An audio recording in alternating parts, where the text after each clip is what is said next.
Hey guys, so today I wanted to make a video just going over world building and how anyone can kind of build a world. And I just like to talk about these things whilst painting. So I've been working on this thing for, I don't know, it's probably in my life I've probably spent half an hour on this thing, but it's always been broken up because I've been trying to make pieces of content or something else came along. So now I'm just kind of gonna work on this thing, but I kind of see it as kind of done, so I might start something new. I'm not sure, but I just wanted to go over like how anyone can build a world, how anyone can be a world builder. These people that build worlds aren't special. They're people like you. They have points of view, perspective, ideas, and there's no better example than people like Kishimoto, who created Naruto. Kishimoto was just a massive fan of kaiju, and he wanted to get kaiju involved in his stories. So he made a story about a ninja, and the main character had a kaiju hidden inside of him. And that blossomed into this thing that everyone loves, this phenomenon, right? It all starts with simple ideas, and from that we build, Superman started as a character that couldn't fly, later became able to fly, later had all these extra powers, became this kind of glorious American symbol. But at the start, he was more violent, he was more aggressive.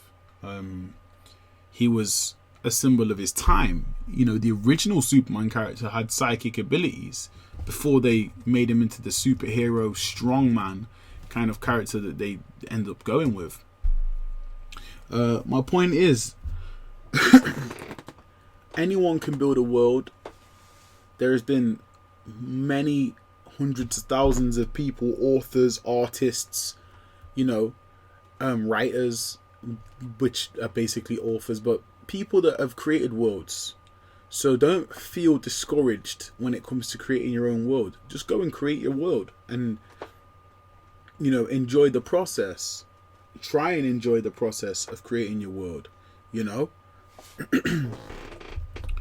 because from whatever it is you decide to make, once you commit to making it, you'll have good ideas and you'll make things happen. You'll make new things happen. You'll create new ideas, or you'll innovate on an idea that you like. It's just the nature of the game, I wanted to kind of talk more about My Hero Academia because I love My Hero Academia. My Hero Academia to me is one of the best things that's existed in terms of a manga or an anime, right? Why do I say that, right? Well, it's this kind of concept that is X-Men, essentially, right? It's this X-Men concept, but then it's been taken to new heights and made into this whole world. The whole world is X-Men in My Hero Academia, but then let's not stop there. Beyond that, there are people that are stealing each other's powers. There are people that have entire criminal organizations based on some one person's ability. There are people that know that the biggest hero in the history of the world has had his power given to him. There's all these cool factors that are essentially created in this world, right?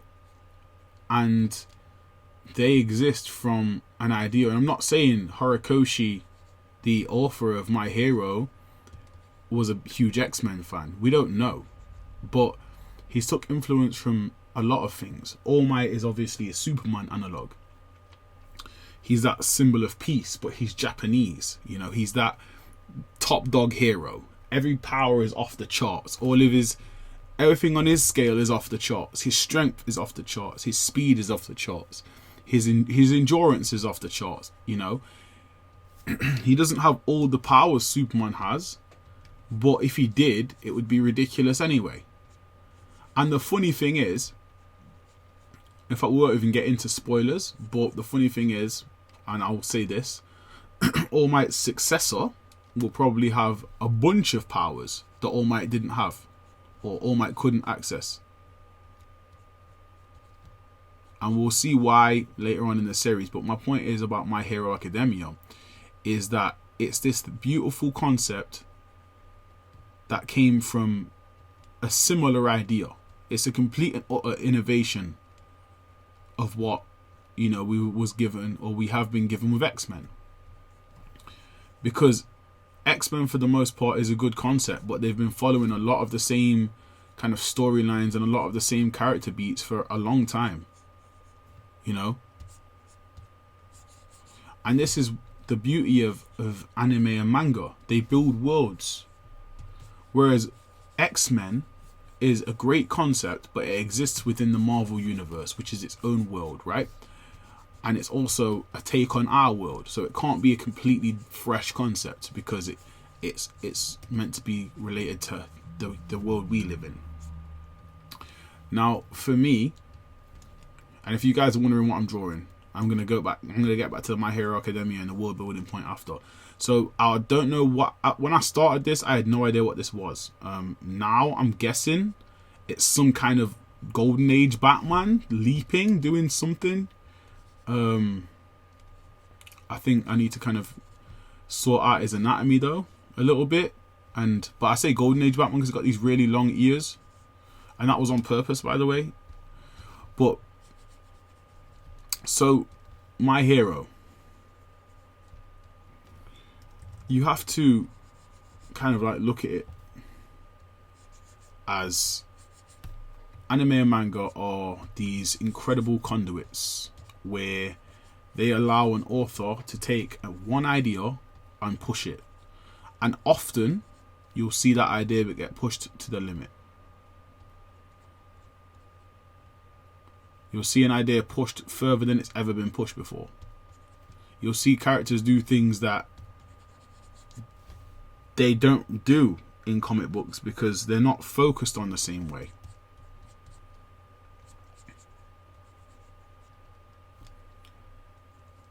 Because these people who make manga and, you know, anime and manga, or just say manga because it's only an anime when it's adapted, right? But these people that make manga, they have to essentially create the strongest world they can create for the fans. You know. And they are the greatest examples of, you know, creative world building that we're going to see directly, right? There are many other people that do independent comic books, which are basically what manga are. Manga are comic books that lack a cohesive universe to go into, right? There are a few manga that exist within the same realm as each other, without being a spin-off. Most manga exist in their own complete own universe, right?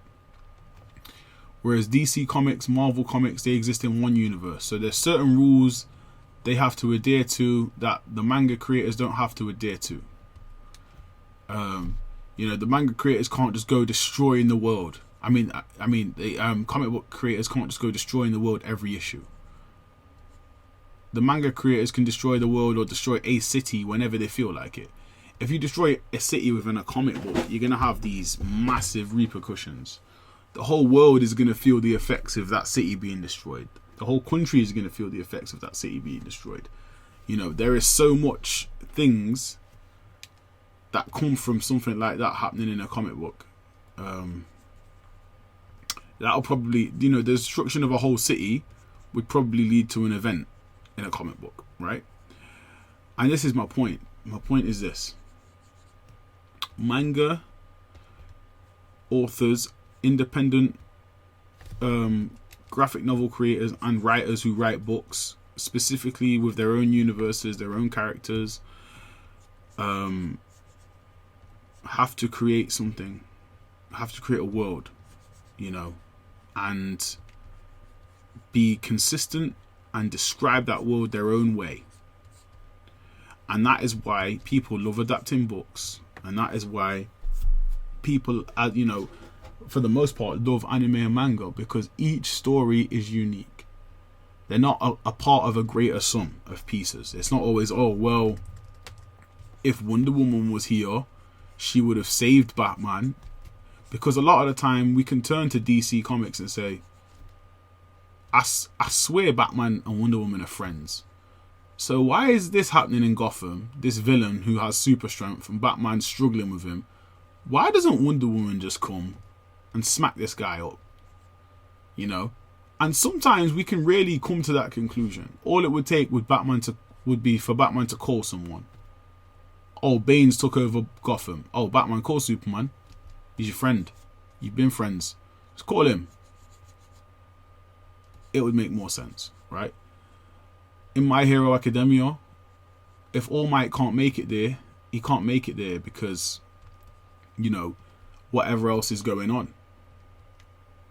Or the villains have cornered the heroes to where they can't communicate.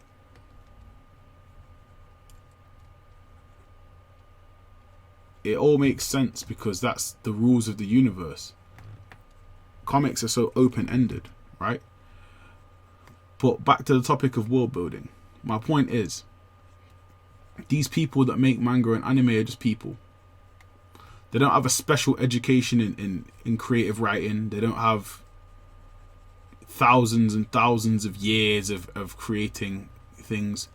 A lot of them want to create a story and they create one-shots.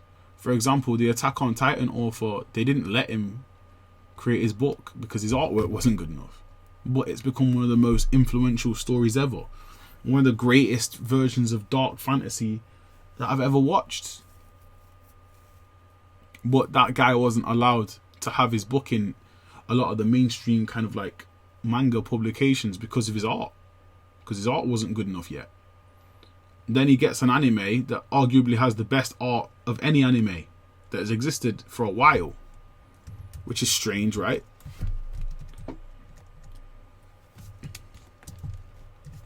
My point is, anyone can create a world. He created a world and he didn't give up. He kept trying to get his world published and he ended up getting it published. And when it got published, it's one of the most gripping stories of human tragedy ever. When you get to the conclusion of what Attack on Titan is, right? We all have stories to tell. We all have things we're afraid of.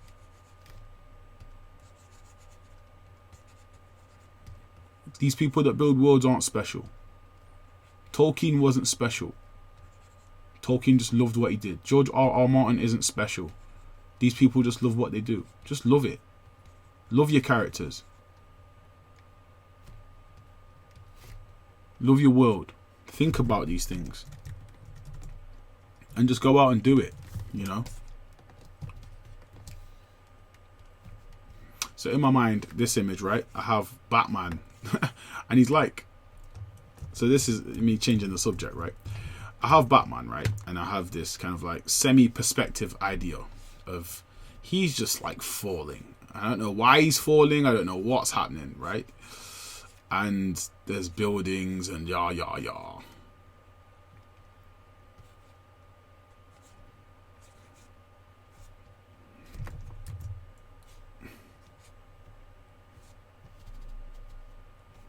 But he's falling. That's the key point, is that Batman be falling in this image, right? Anyway, I was just thinking, like, is he been dropped? Is it like...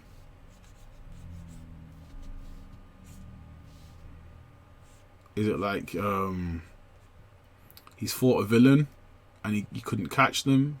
Like, what is it? And this is literally just me kind of paint exploring, right? There's an artist called Cynics, right? And he does these paint exploration videos where he explores while he's painting. And that's literally what this is. This is me kind of exploring an idea. Golden Age Batman. I'm going to flip it now. We're going to see all the faults. Golden Age Batman, kind of like leaping.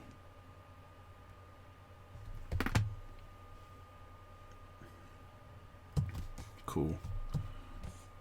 Yeah, so it kind of looks like, well, maybe he's been dropped out of a blimp or something, you know.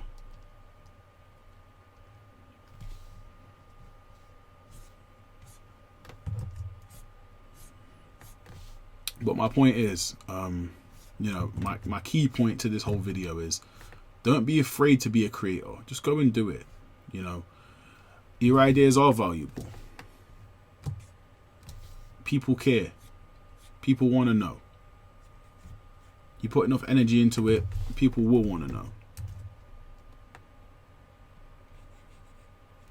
You know? Because all the ideas are valuable. Like all the and all the ideas are in fact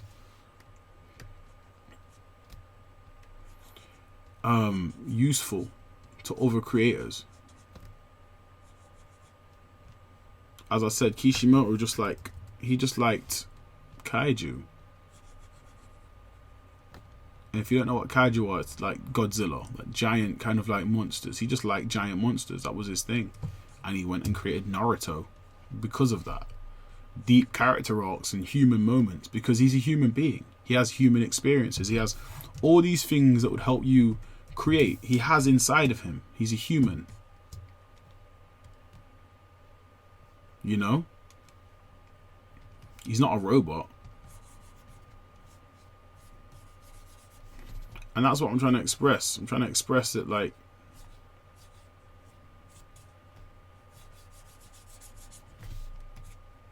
you know, as a creator, and anyone can be a creator, you know, it's not some random thing, you know, anyone can create. Anyone has the potential to create. We just have to tap into it.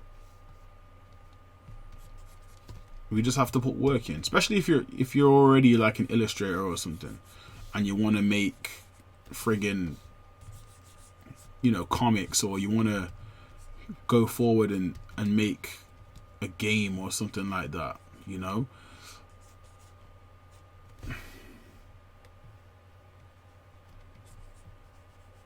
I would say just work towards that.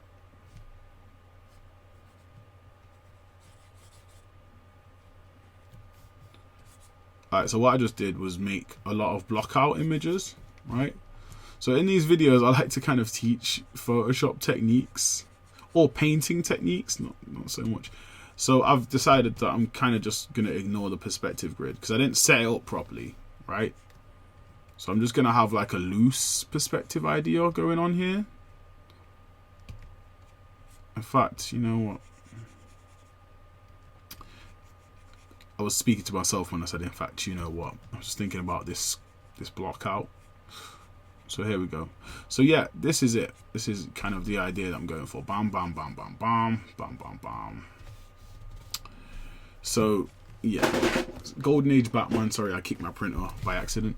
My printer is underneath my desk because I like to put my feet on it. I don't know why. It's just when I moved it a few weeks ago. It didn't feel natural. It didn't feel like I was sat here. It felt like I was somewhere else. So I've kind of just decided that I'm gonna move the printer back, and I haven't been happier.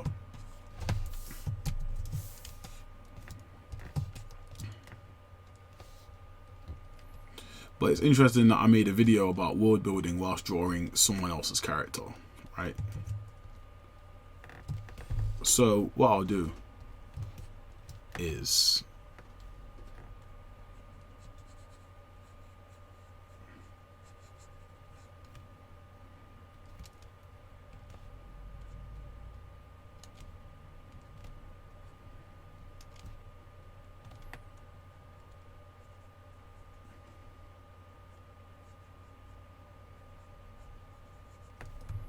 Ugh, did the mask wrong. How could I do the mask wrong? Bang.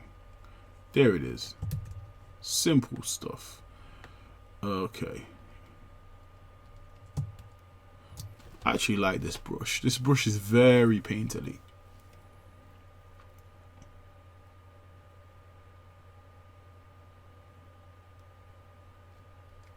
I am a little bit upset that it's not Batman anymore. Kind of like, oh, it's a bummer. But, you know, we move. So I had this idea a few years ago. I wanted to create this like shadow realm. Not like in Yu-Gi-Oh, but like a realm that's just dark. And I had this character that was my main guy. And I was going to change this into him. But it's kind of become something else. Just in that split second. Which is pretty interesting. The only issue is, anytime you create a character with ears, people automatically see Batman. And the fact that this kind of started as like a golden age Batman kind of doesn't help my case.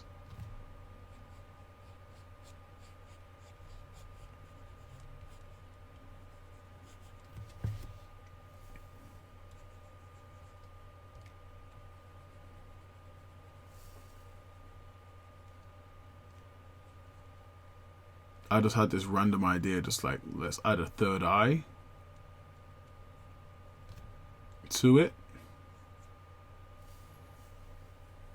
Maybe that will break the bat monotony.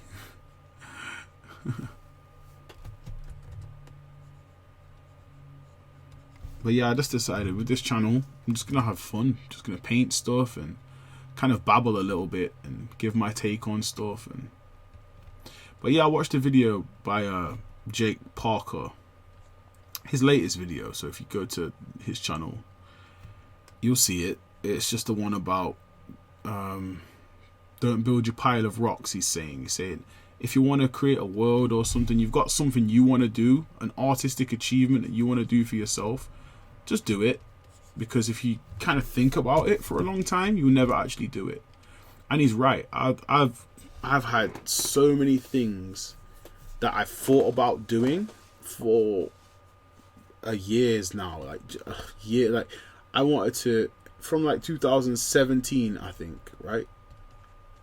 I've said I'm gonna do this kind of character painting. I was inspired by like an Overwatch image, right, where all the characters are kind of marching forward. And I was gonna do something like that.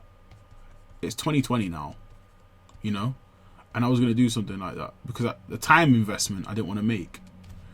You know, and now's the perfect time to do it, really. You know, I could even do it in Procreate, to be honest, on the go. Just with the round brush, or even, I think the actual idea was just meant to be like pen and ink. So it was meant to be like, not even actual pen and ink, I mean just like line and draw, like, so I could have just done it in Photoshop with lines, you know, or done it in Procreate with lines, and I just haven't done it because there's a lot of characters. So it's like I'm being immobilized by the idea that there's a lot of characters, but it's not that serious, you know. It's just an image. So really I should just get to it.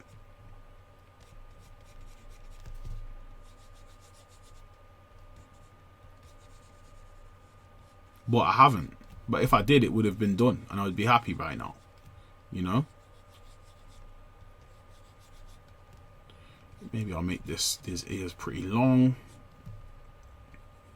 So all of a sudden, we've got a character with a cape and stuff, but he's kind of like something else now, right? He's his interesting own self, right?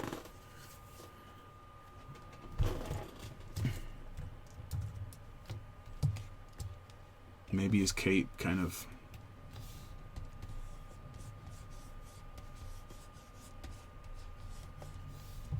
has these weird wisps.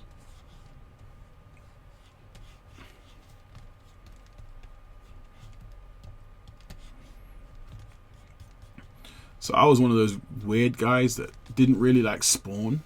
as a kid, like I never really cared about Spawn comics or anything, but I never really cared too much about comics until I got a little older, you know. Because I grew up lazy, man. I didn't like reading and stuff, and that's not good at all, you know. These are all things as a grown man I've had to implement into my life, you know. I've had to implement reading books, and because a lot of the greatest stories are in books, and I've missed out on them because as a kid I didn't really read, you know. And I've had to implement Audible and, you know, a lot of different things just to kind of get the direct take of what a lot of stories that you read about and stuff actually are, you know.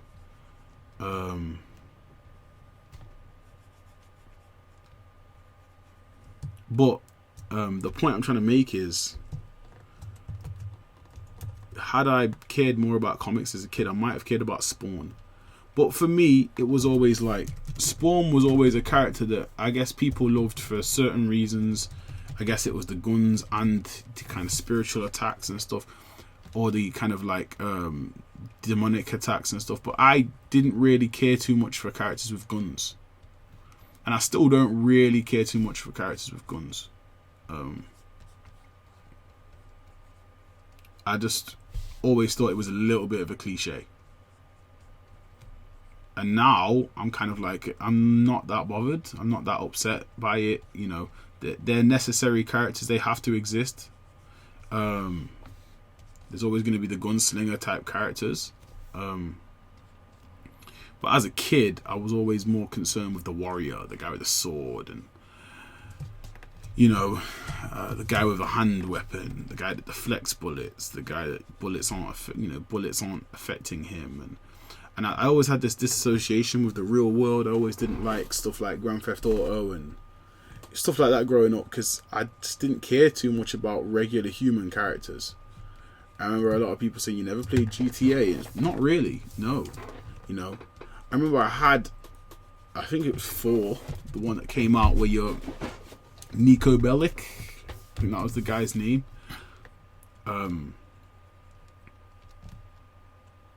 Yeah, I remember that game, but I didn't play it all the way through. But I remember it because, you know, I remember a lot of people exaggerating how good it was, and I remember not really caring that much and playing it for probably, you know, 2 days and giving up on it because I didn't think it was that good, you know, or whatever. But looking back, yeah, it was a fun experience, you know.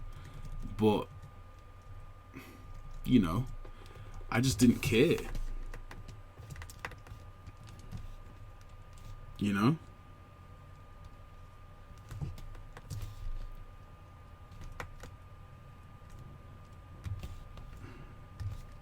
So for me, I think I'm pretty much done with this thing. Not because I don't want to work on it again, because I'll probably come back to it at some point, maybe add some colour and stuff. But I just want to kind of start something different. So, and that's pretty much how I work a lot of the time, which isn't always good. You know. But on to the next one, I guess. I was watching a Robot Pencil talk about painting, and he was saying people just need to paint. Yeah, and it's the same with anything. Like, we just need to do stuff. We just need to sculpt in 3D software if you want to learn how to do it. You just need to model if you want to learn how to 3D model. You just need to get out and do some of the stuff, and your brain will start understanding the patterns more. And I think that's what it is. You know, a lot of people that want to learn to digitally paint, just paint. Just paint. Do it for a year and you'll be good. I remember I did it for 1 year, and that was the most improvement I ever made. You know, because I just painted all the time, you know, and it wasn't with these kind of cool brushes. It was with like a basic round brush.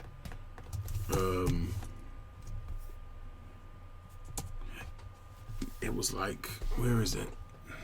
I don't even have it in my bloody arsenal. I'm gonna have to make it. What's that about?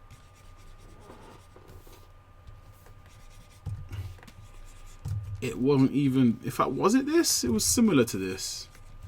But this is this is Photoshop's round brush when it's got its friggin' spacing up, and you can see the individual circles. I don't think mine was like this. Mine was like my spacing was like closer to 10, because 10's a little bit smoother. You can still see the circles a little bit, but it's smoother. And I remember I painted for a year solid, and I remember just improving drastically over that year, and that was in 2009 or 8. It was one of those two. It was my first or second year of college when I was trying to learn Photoshop. I think it was my second year. No, it was in between, right? And now in Procreate I use the round brush all the time, but the round brush in Procreate is a little different to how it is in Photoshop. It's similar, but it feels different. It has advantages and disadvantages that are kind of strange, but it has them.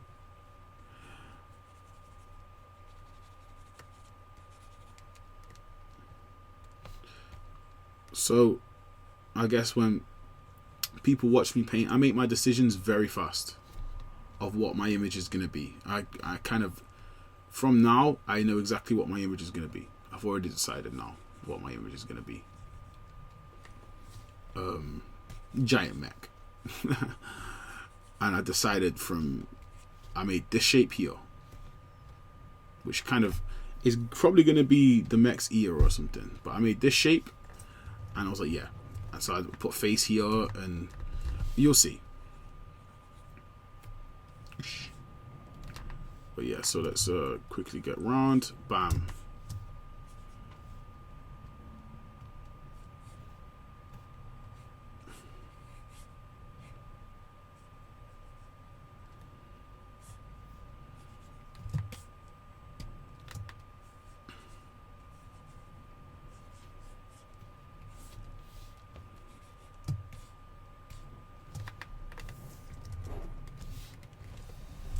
So, but yeah, I painted for a year with the round brush, and not like this. Not a lot of my stuff was stuff that I drew and I scanned it in and painted over it. But I was getting my painting technique down, and that was the important thing. You know, the important thing was just painting. You know, just going in and actually painting. You know, not like this when every time you paint it loads. Not like that. But just you going in and just having a fun time just painting, and you know,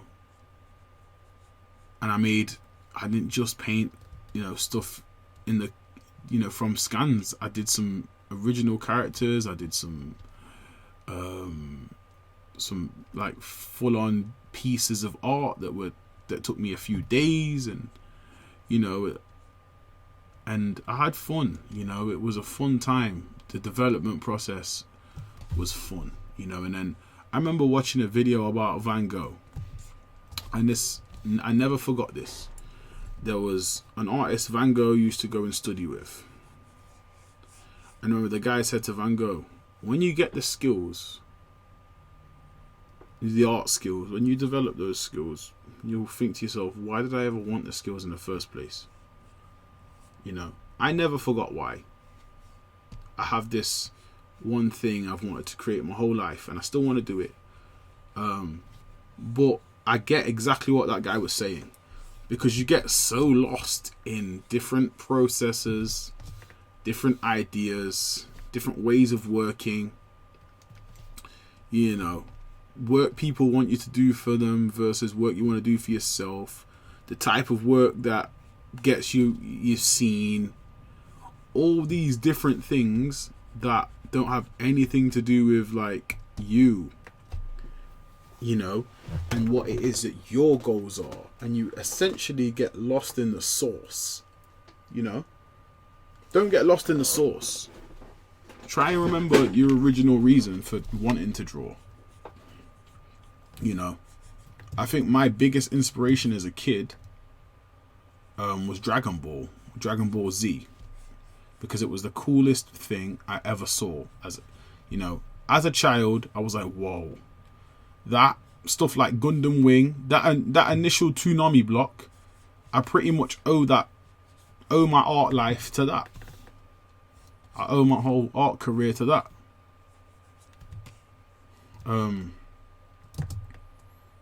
You know, being a kid of the 90s and stuff, that for me was massive.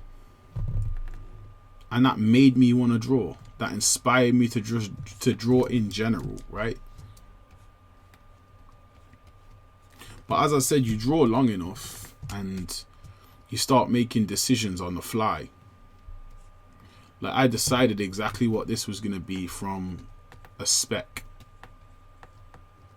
Now, luckily, Procreate's round brush works similarly enough to Photoshop's round brush that you can really have fun. And I've been really having fun in Procreate with that round brush, creating stuff like this, to be honest. Very similar kind of things to this. And it's something that I really do enjoy to create.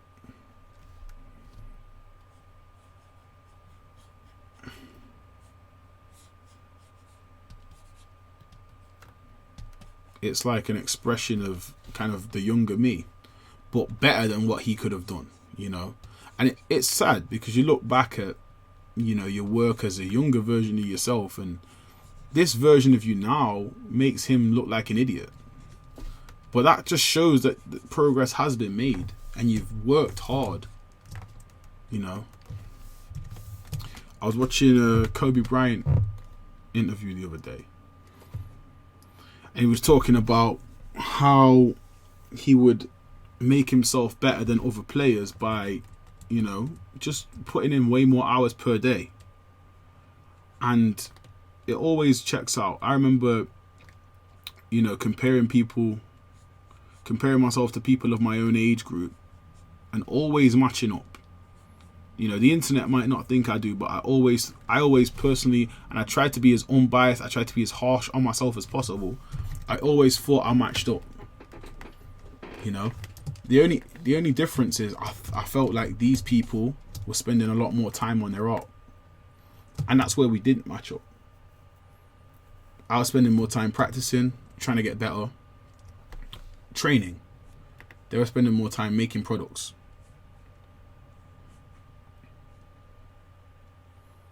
And the products are what get you your recognition, what people know you for. They don't know you for the training. You can tell them that you've trained after, you know, you've given a product. And that was my big thing, my big issue.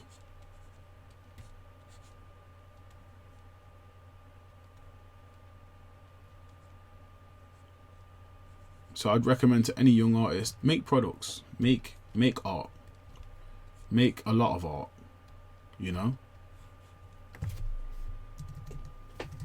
Will we give this guy a unicorn horn? That's the question. I don't see why not. Why not?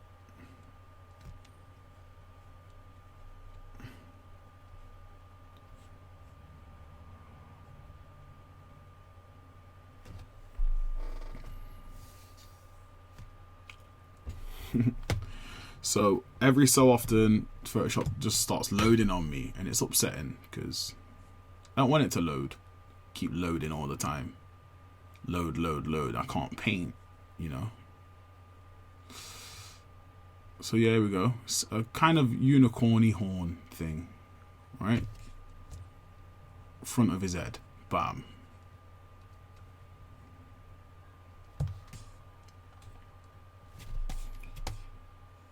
For stabbing.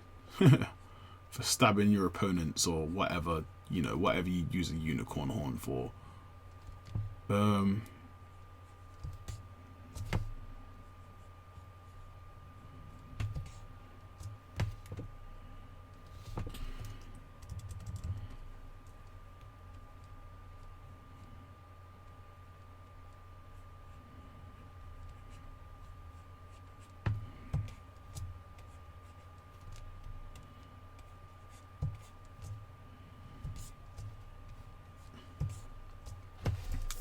So, you know, the round brush in Photoshop,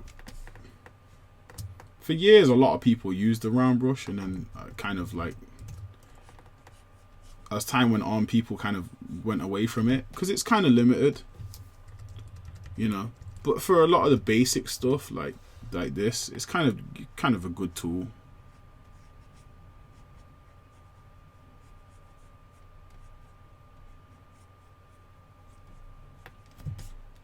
Okay.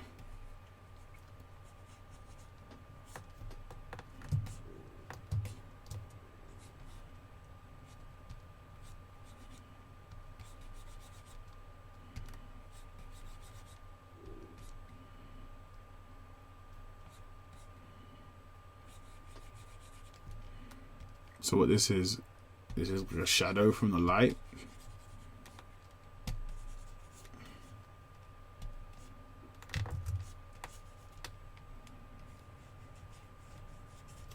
That's a shadow from that whole shape. Overlapping armor shadows. And then that's just the difference in value. So here, this thing here, what could we define this as?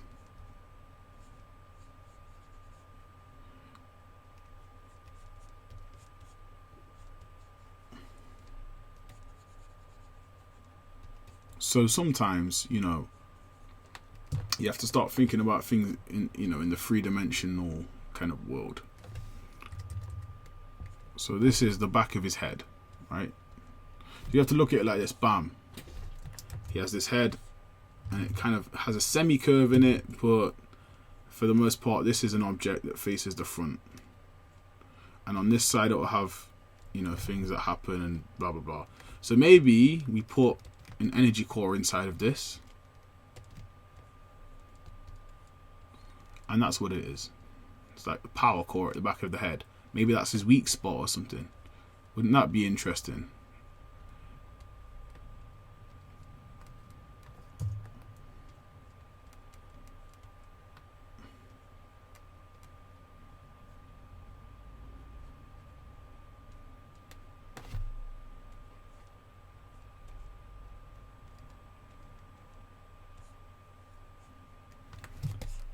So yeah, but this was, you know, this was literally, I don't know how long this took, but things like this are a reflection of my style, right?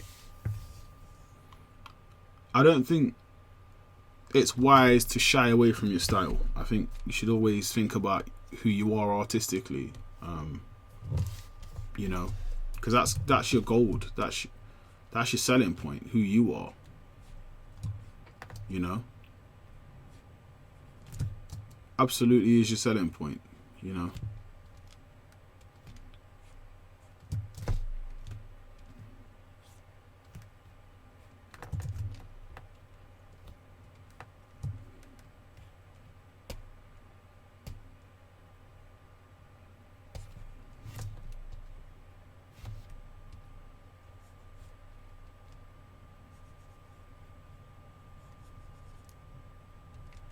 So a little pointy bit at the end to show that the back sticks out too. So this character's design would be kind of like he's got a horn at the front and he's kind of got a part that sticks out at the back, right? Maybe two parts, maybe this over a little piece here. And this, right? So he's quite pointy.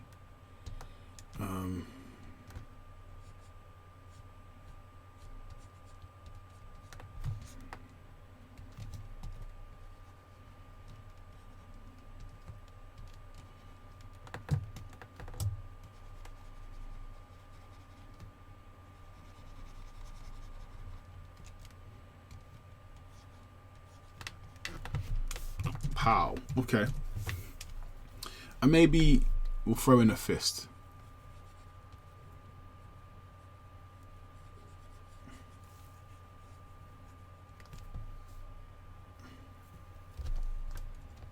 Maybe in that fist is a flag.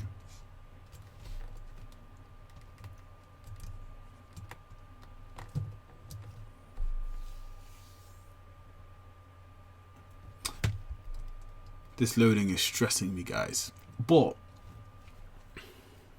as you can see, you know, just from one brush, and this is why I said I spent a while just using the round brush. I've kind of sat here and I've created a character, and I've kind of created all these little aspects and all these little things and parts of this character, and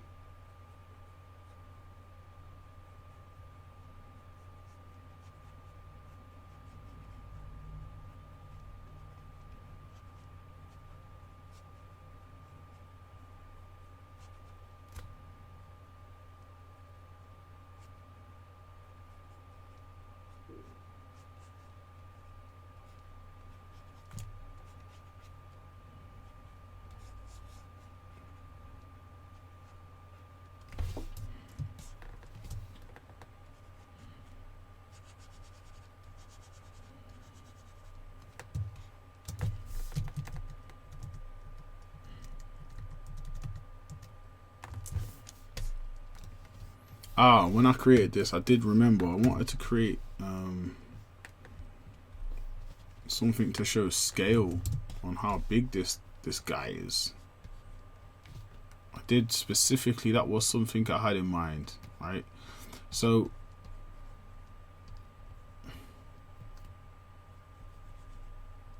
in my opinion, this is something Photoshop does better than any other software. Photoshop has this ability to block colors out. And when I say any other software, I'm not talking about those softwares that directly rip Photoshop's brush engine off, and you know, those software like GIMP and all that, because I don't really know how they work, to be honest. But I'm talking about like the painting software, right?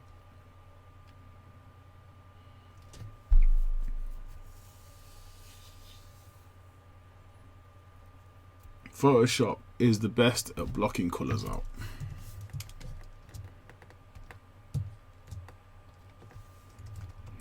But yeah, I wanted to kind of convey that this is a normal human, kind of in scale. Okay. I was gonna have it be a spaceship, but I'm gonna make it a person. It's fine.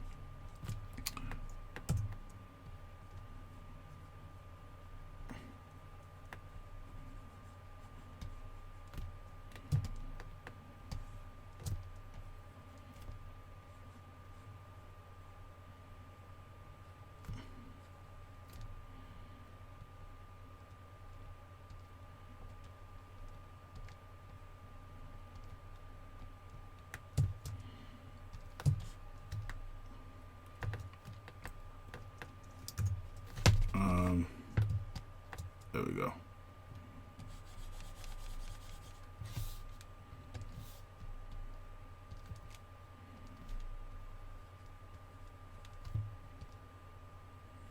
But yeah, I wanted to show scale because I wanted to show like how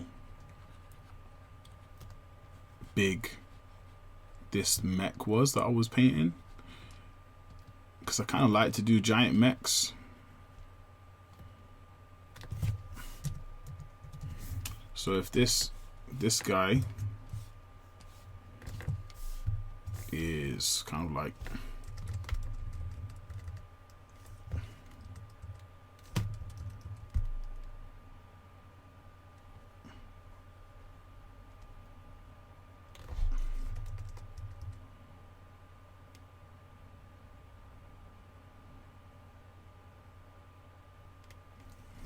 regular human size, or allegedly, because we don't really know, but we give indications, you know. Yeah, we give indications that this guy is like the scale of a regular person, right?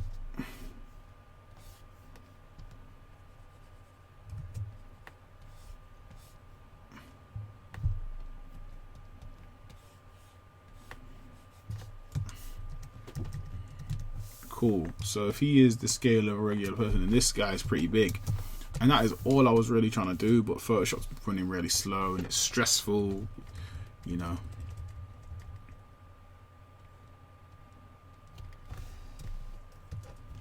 I was going to throw some fake ass kanji in there because I don't know how to actually create kanji.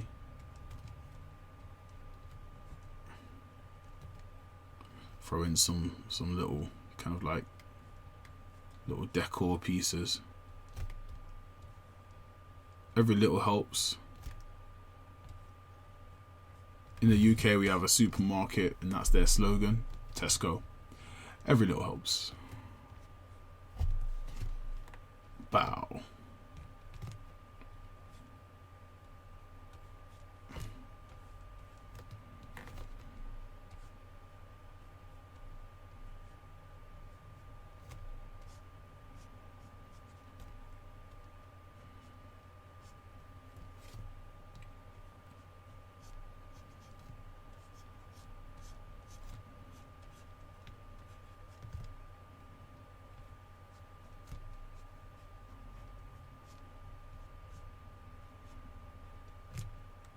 Okay, bam, bam, bam, bam, bam, bam, bam, bam, bam, bam, bam, bam, bam. So it's interesting what some little lines can do. They had so much detail. Look, that little zoom in we did to the face. Now the face detail outweighs everything we've painted. But I'm a big John Singer Sargent guy, so I also think that the face should have a lot more detail because it is a focal point than a lot of other stuff. But guys, just remember though, when you're painting stuff, don't take it too serious. Don't commit to anything too much. At any point, erase things, get rid of things, you know, make a new layer on top, try things out. You know, you don't have to commit to anything. When you get to like my kind of level, and I'm not trying to say I'm the best or anything, but I do kind of rate myself as a reasonably good artist. You can go in and you can make adjustments on the fly, and you won't really be affected by those adjustments because you've spent so much time practicing. You kind of have this intuition. But until you build that up, just keep practicing and try different things. You know, don't commit to one thing too much. You know, try and kind of have multiple kind of places of commitment. Wait, what? Why? What is that? All right. Oh, this thing that he's holding. I was gonna make it a flag. I don't know what it's gonna be now, but we'll add some details to it, I guess. Yeah, it can go all the way down, I guess. Kind of.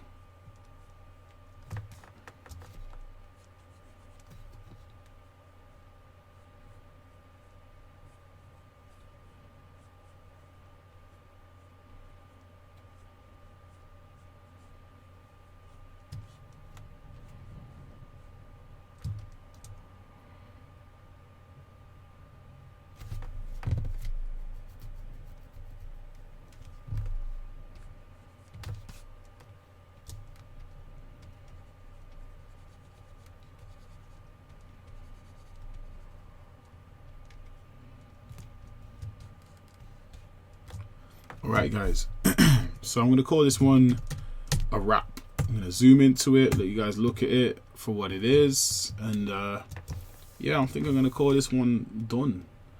You know,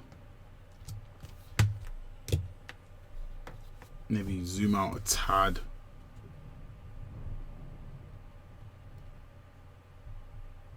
There we go, you can see the whole thing. Yeah, I'm gonna call this one done. This speed painting, you know, I do a lot of speed painting. I throw down a lot of ideas, a lot of iteration. It's something I enjoy doing. I'm gonna start coming with more serious finished pieces, so maybe, you know, during 2020 you guys can see me create some kind of like more serious finished images that are kind of more a representation of what I like to do. Before I go, I'm just gonna clean this up. This is really annoying me. There we go, it's gone. But yeah guys, keep painting, keep drawing, keep enjoying what you're doing, keep pushing it, don't stop. You know, don't let things stop you, don't let things stand in your way. For me, it's about time. I have children now, 2 children, and it's difficult to get time when I'm fathering and stuff, and you know, when I'm not doing graphic design freelance work. But I said it's a new decade. I'm coming out strong. I'm coming out trying to do art for myself, do more art, because there was a time when art was all I really did. Art was who I am, you know, and I've had to take a step back, becoming a father, you know, and trying to get my life in order, trying to figure things out, trying to make ends meet, trying to do this and that. Now it's time to kind of push this and really love this again. So this is therapy for me.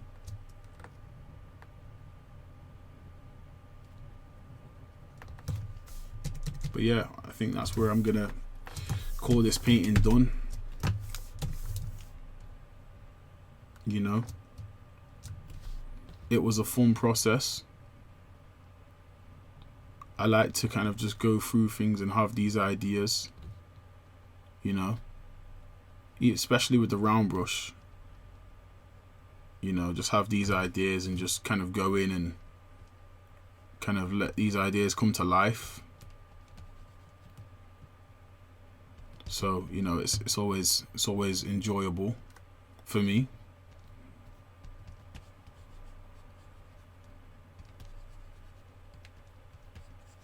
Just cleaning that up, kind of throw in some. So we've got like a jet engine on his back then, I guess. Cool. But yeah, all right, guys.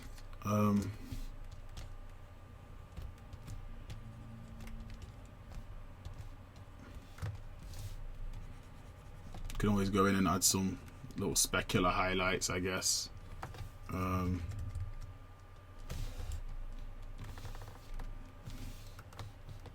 Just to kind of show that you care about your lighting a little bit, blah blah blah.